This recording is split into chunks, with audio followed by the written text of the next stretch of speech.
I'm not even going to try with the height of the mic stand. That's just a setup for embarrassment. Thank you to my lovely loved ones for being here tonight. I have not performed for this many people that I know at one time before. It's a little bit of a mind fuck though.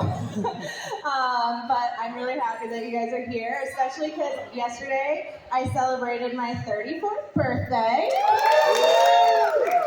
Who am I kidding? I'm still celebrating birthday week. I am definitely one of those people who has no shame about announcing to everybody that it's my birthday. Some people think that's rude. They're like, "Ooh, I don't want to burden people with the fact that I was born." And I'm like, I'm not gonna keep anybody from experiencing happiness, especially on my behalf. So, but birthdays are pretty great. I like birthdays. They're like a good opportunity to set goals. And I find that it's a really good opportunity to disassociate my current self from my former self. 33-year-old Emma couldn't do laundry, couldn't pay parking tickets, couldn't sustain a romantic relationship. She was kind of a fuck-up between you and me. Thank God I'm here now.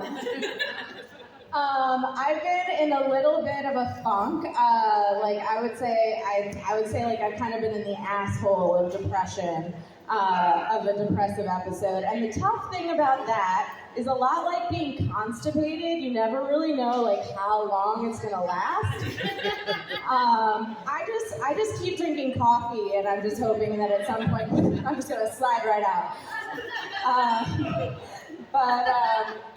Anyway, a big event that has happened for me this past year is that I separated from my husband, Max.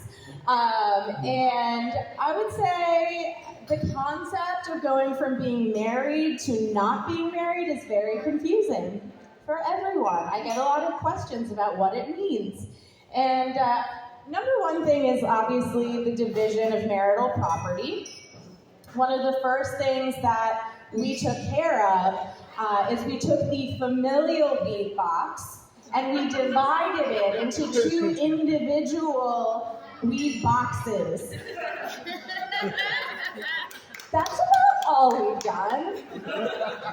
I talked to my lawyer the other day and she was like, "Emma, it's time to let the grown-ups take over."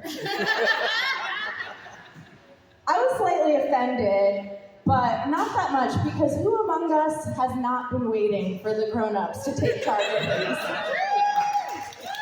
I agree. I like to think about marital status much in the same way that we handle Facebook relationship statuses.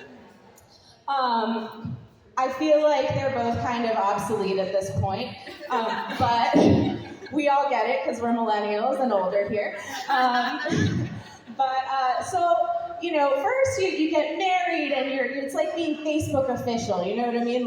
You're not in a relationship until you're Facebook official. And then, I dated someone for 3 years. He never wanted to be Facebook official. And he said that was because it would be really embarrassing when we break up. Yeah. And I said, that's like saying I don't want to have a birthday party because it's going to be really embarrassing when I die.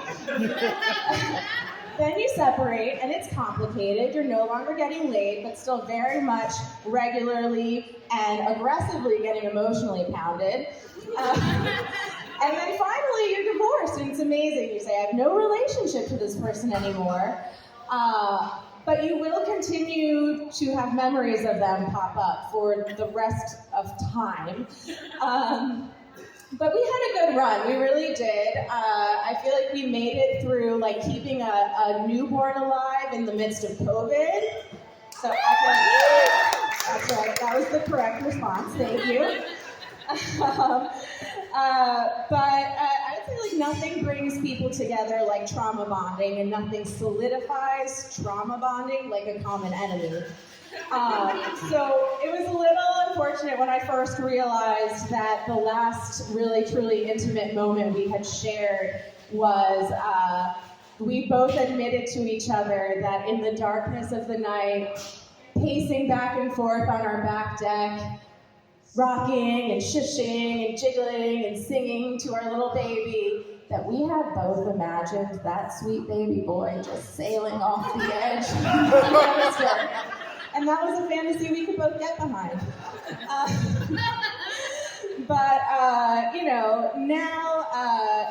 Now I get emails from Max saying, Emma, come back. Emma, miss you. Unfortunately, that's because I recently canceled my HBO subscription. Thank you, guys. And now, everybody!